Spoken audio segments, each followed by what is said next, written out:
Les Misérables, livre 5, chapitre 9, qui s'intitule « Succès de Madame Victurnien ».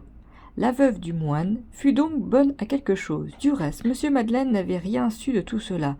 Ce sont là de ces combinaisons d'événements dont la vie est pleine. M. Madeleine avait pour habitude de n'entrer presque jamais dans l'atelier des femmes. Il avait mis à la tête de cet atelier une vieille fille que le curé lui avait donnée, et il avait toute confiance dans cette surveillante. Personne vraiment respectable, ferme, équitable, intègre, remplie de la charité qui consiste à donner, mais n'ayant pas au même degré la charité qui consiste à comprendre et à pardonner. M. Madeleine se remettait de tout sur elle. Les meilleurs hommes sont souvent forcés de déléguer leur autorité. C'est dans cette pleine puissance et avec la conviction qu'elle faisait bien que le surveillant avait instruit le procès, jugé, condamné et exécuté Fantine. Quant aux 50 francs, elle les avait donnés sur une somme que M. Madeleine lui confiait pour aumône et secours aux ouvrières et dont elle ne rendait pas compte. Fantine s'offrit comme servante dans le pays. Elle alla d'une maison à l'autre, personne ne voulut d'elle, elle n'avait pu quitter la ville. Le marchand fripier, auquel elle devait ses meubles, quels meubles, lui avait dit « Si vous vous en allez, je vous fais arrêter comme voleuse ». Le propriétaire, auquel elle devait son loyer, lui avait dit « Vous êtes jeune et jolie, vous pouvez payer ». Elle partagea les 50 francs entre le propriétaire et le fripier, rendit au marchand les 3/4 de son mobilier, ne garda que le nécessaire et se trouva sans travail, sans état, n'ayant plus que son lit et devant encore 100 francs. Elle se mit à coudre de grosses chemises pour les soldats de la garnison et gagnait 12 sous par jour. Sa fille lui en coûtait 10. C'est en ce moment qu'elle commença à mal payer les Thénardier. Cependant, une vieille femme qui lui allumait sa chandelle quand elle rentrait le soir, lui enseigna l'art de vivre dans la misère.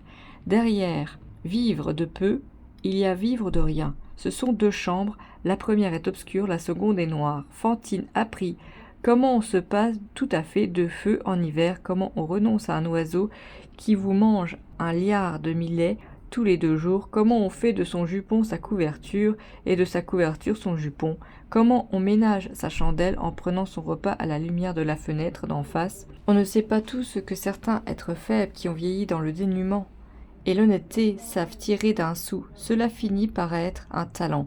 Fantine acquit ce sublime talent et reprit un peu de courage. À cette époque, elle disait à une voisine « Bah, je me dis, en ne dormant que 5 heures et en travaillant tout le reste à mes coutures, je parviendrai bien toujours à gagner à peu près du pain. Et puis, quand on est triste, on mange moins. Eh bien, des souffrances, des inquiétudes, un peu de pain d'un côté, des chagrins de l'autre, tout cela me nourrira. » Dans cette détresse, avoir sa petite fille eût été un étrange bonheur. Elle songea à la faire venir. Mais quoi, lui faire partager son dénuement ? Et puis, elle devait aux Thénardier, comment s'acquitter, et le voyage, comment le payer. La vieille, qui lui avait donné ce qu'on pouvait appeler des leçons de vie d'indigente, était une sainte fille nommée Marguerite, dévote de la bonne dévotion, pauvre et charitable pour les pauvres et même pour les riches, sachant tout juste assez écrire pour signer Marguerite, et croyant en Dieu ce qui est la science. Il y a beaucoup de ces vertus là en bas. Un jour elles seront en haut, cette vie a un lendemain. Dans les premiers temps, Fantine avait été si honteuse qu'elle n'avait pas osé sortir. Quand elle était dans la rue, elle devinait qu'on se retournait derrière elle et qu'on la montrait du doigt. Tout le monde la regardait et personne ne la saluait. Le mépris âcre et froid des passants lui pénétrait dans la chair et dans l'âme comme une bise. Dans les petites villes, il semble qu'une malheureuse soit nue sous les sarcasmes et la curiosité de tous. À Paris, du moins, personne ne vous connaît, et cette obscurité est un vêtement. Oh, comme elle eût souhaité venir à Paris, impossible. Il eût fallu bien s'accoutumer à la déconsidération comme elle s'était accoutumée à l'indigente. Peu à peu, elle en prit son parti. Après 2 ou 3 mois, elle secoua la honte et se remit à sortir comme si de rien n'était. Cela m'est bien égal, dit-elle.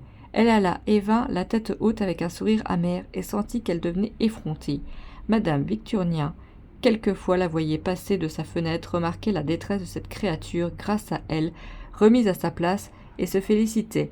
Les méchants ont un bonheur noir. L'excès du travail fatiguait Fantine, et la petite toux sèche qu'elle avait augmenta.